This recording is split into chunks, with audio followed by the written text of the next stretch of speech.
Hello friends, আমি চলে এসেছি কার্তিক আমার নতুন ইউটিউব চ্যানেল টু সাইড কিচেনে। আজকে একটা নতুন রেসিপি নিয়ে। আজকে রেসিপি হচ্ছে আলুর পরোটা। সেটা বানাতে কী কী উপকরণ লাগে আসুন দেখাই। তার আগে একটা কথা বলে দিই, আমার চ্যানেলে যেসব ভিডিও ছাড়া আছে আপনাদের যদি ভালো লেগে থাকে লাইক কমেন্ট শেয়ার করবেন, বেশি বেশি করে শেয়ার করবেন। আপনি যদি হচ্ছে নতুন হয়ে থাকে প্লিজ সাবস্ক্রাইব করে দেবেন, নিচে বেল নোটিফিকেশনটা অল করে দেবেন যাতে আমার ভিডিও আমাদের কাছে আগে পৌঁছে। তো চলুন আলুর পরোটা রেসিপিটা বানাতে কী কী উপকরণ লাগে আসুন দেখাই।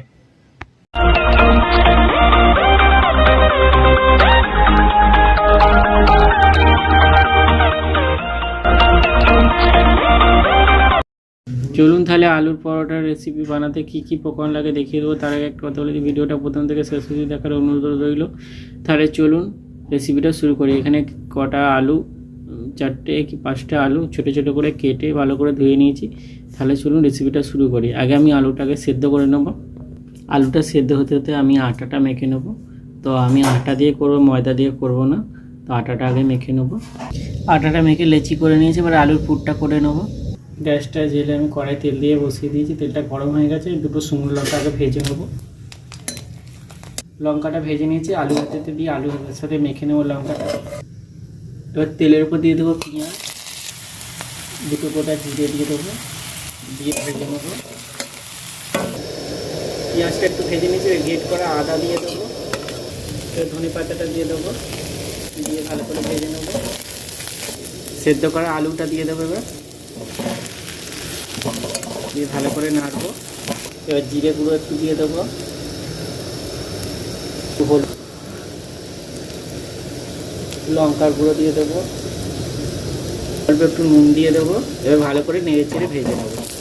আলুর পুরটা হয়ে গেছে, এটা নামিয়ে নেবো। এরকম একটা লেচি নেবো, নিয়ে এইভাবে বাটি শেপে বানিয়ে নেবো। আগে বাটি শেপে বানিয়ে নিয়েছে, এবার যেটা আলুর পুরটা বানিয়ে রেখেছিলাম ওটা দিয়ে দেবো। দিয়ে মুখটাকে এইভাবে বন্ধ করে দেবো।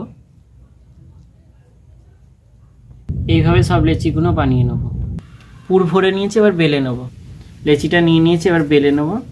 বেশি চাপ দেবো না, জোরে আস্তে আস্তে চাপে গোল করে বেলে নেবো। বেলে নিয়েছি, এবার ভেজে নেবো। গ্যাসটা জেলে আমি কড়াটা বসিয়ে দিয়েছি। এবার আমি কড়াটা গরম হয়ে গেছে, এর মধ্যে এবার দিয়ে দেবো পরোটাটা। এবার উল্টে নেবো। দুটো পিঠ ভালো করে উল্টে পাল্টে আগে শিখে নেবো। এবার তেল দিয়ে দেবো। তেল দিয়ে দিয়েছি, ভালো করে উল্টে পাল্টে আর একটু ভালো করে শিখে নেব। এটা হয়ে গেছে, এইভাবে সবগুলো করে নেব।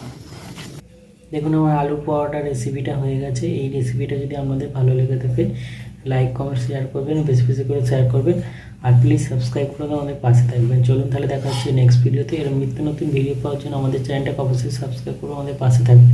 আর আলু পরোটাকে এইভাবে বানিয়ে খাবেন, অবশ্যই খুবই ভালো লাগবে। চলুন তাহলে দেখা হচ্ছে নেক্সট ভিডিওতে।